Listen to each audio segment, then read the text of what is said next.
وسلاما دائمين بدوام ملك الله وعلى آله وصحبه ومن والاه ومن تبع سنته واقتدى بهداه إلى يوم لقاء الله. أما بعد.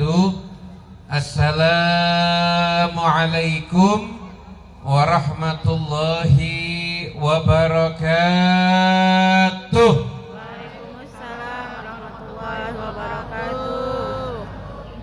Yang saya hormati, yang saya muliakan segenap para habaib, para alimul ulama, para sesepuh, para tokoh masyarakat, para pejabat pemerintahan yang hadir pada malam yang penuh dengan berkah ini. Namanya Sahibul Fadilah, Majlis akhina fillah walillah Al-Habib Ahmad Ghazali As-Segaf, serta guru kita Al-Habib Ahmad Kamil Barakbah, Habib Ali Karar Al-Haddad, Habib Husin bin Adrus As-Segaf, dan semua para habaib yang hadir, para kiai dan para alim ulama semuanya, para hadirin grup Athroh dari Palembang yang juga mengiringi acara ini, kemudian juga DL Media yang telah menyiarkan acara ini, dan semuanya yang hadir. Semoga Allah Ta'ala berikan berkah kepada kita semuanya. Gak ada yang hadir di sini kecuali ketika pulang Allah Ta'ala kabulkan hajatnya, diampuni semua dosanya, diberikan keberkahan dalam kehidupan kita semuanya. Amin ya Rabbal Alamin. Hadirin yang dimuliakan Allah Ta'ala, alhamdulillah, Majlis Maulid itu adalah majlis yang mendatangkan keberkahan. Sadar gak sadar, terasa gak terasa, duduk di tempat ini itu gak akan sia-sia. Karena ini majlis diadakan untuk Nabi Muhammad SAW. Dan semua yang diadakan untuk Nabi, kalau sudah melibatkan Nabi itu pasti diterima sama Allah. Jadi kalau Nabi itu sudah ada, itu pasti akan diterima oleh Allah Subhanahu wa Ta'ala. Buktinya, dalilnya, yaitu Abu Lahab. Abu Lahab itu udah dinas di Quran dinyatakan pasti masuk neraka. Nggak peduli nasabnya, nggak peduli status sosialnya, tapi karena nggak mau mengikuti Nabi Muhammad, bahkan ingkar dan memusuhi Nabi Muhammad, maka Abu Lahab orangnya masih hidup, sudah turun ayat yang menyatakan akan masuk ke dalam neraka. Sedangkan Bilal orangnya masih hidup, tapi suara sandalnya sudah terdengar di surga. Abu Lahab itu sekalipun sudah datang ketetapan kalau beliau itu pasti akan masuk neraka, namun dalam riwayat yang sahih, setiap hari Senin dalam mimpi Sayyidina Abbas bin Abdul Muthalib ketika berjumpa dengan Abu Lahab, dikatakan setiap hari Senin mendapatkan keringanan azab. Kenapa? Karena memerdekakan budaknya yaitu Thuwaibah ketika memberi kabar gembira kelahiran Nabi Muhammad SAW. Hadirin yang dimuliakan Allah Ta'ala, ketika Nabi lahir, Abu Lahab udah tahu atau belum kalau itu Nabi? Abu Lahab gak tahu kalau itu Nabi. Abu Lahab gak tahu kalau itu utusan Allah. Tapi Abu Lahab hanya senang karena lahir itu anak laki, karena ayah Nabi Sayyid Abdullah sudah wafat, maka Abu Lahab yang menjadi wali, seakan-akan pengganti dari ayah. Dan di zaman jahiliyah itu kalau punya anak laki senangnya luar biasa, punya anak perempuan dianggap duka. Maka ketika tahu ponakannya itu lahir laki-laki, Abu Lahab senang. Kenapa? Karena yang lahir anak laki, senang, kemudian memerdekakan budaknya yang memberi kabar gembira yang bernama Thuwaibah. Senangnya dengan kelahiran Nabi enggak ikhlas. Senangnya dengan kelahiran Nabi bukan karena menghormat Nabi, tapi senangnya dengan kelahiran Nabi karena kepentingan pribadi, karena kepuasan pribadi, ego pribadi. Tapi yang beliau senangi, yang beliau rayakan, itu kelahiran Nabi Muhammad SAW. Maka kalau sudah ada Nabi Muhammad, mau ikhlas nggak dilihat sama Allah. Engkau memuliakan kekasihku, di situ ada harganya. Di situ ada balasannya dari Allah Subhanahu wa Ta'ala. Sekalipun masuk neraka, tiap hari Senin mendapatkan keringanan azab. Enggak ikhlas senangnya, betul-betul dia enggak ikhlas.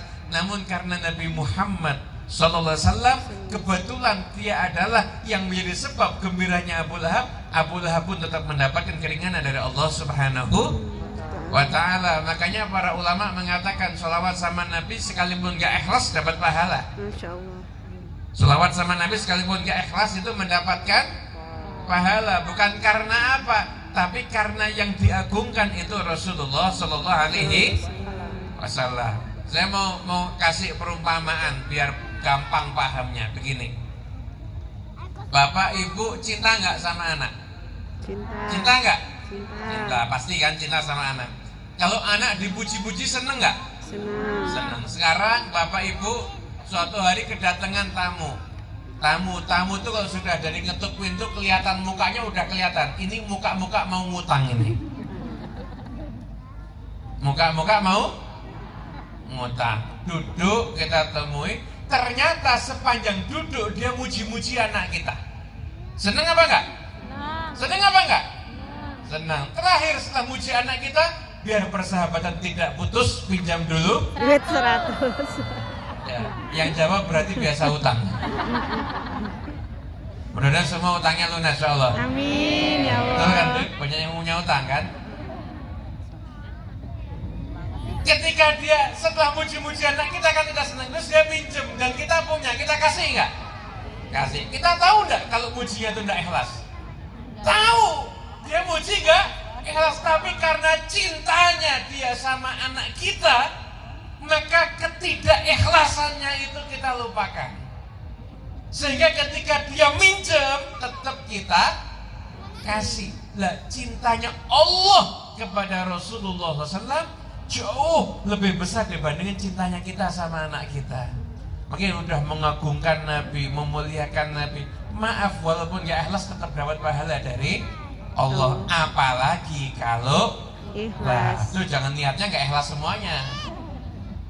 Apalagi kalau ikhlas. Oleh karena itu jadikan majlis-majlis maulid yang kita hadiri ini momen-momen betul-betul kita ini ikhlas ingin mengagungkan Rasulullah Sallallahu Alaihi Wasallam.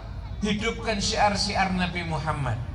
Orang itu kalau berjuang untuk Nabi itu ahlul wafa.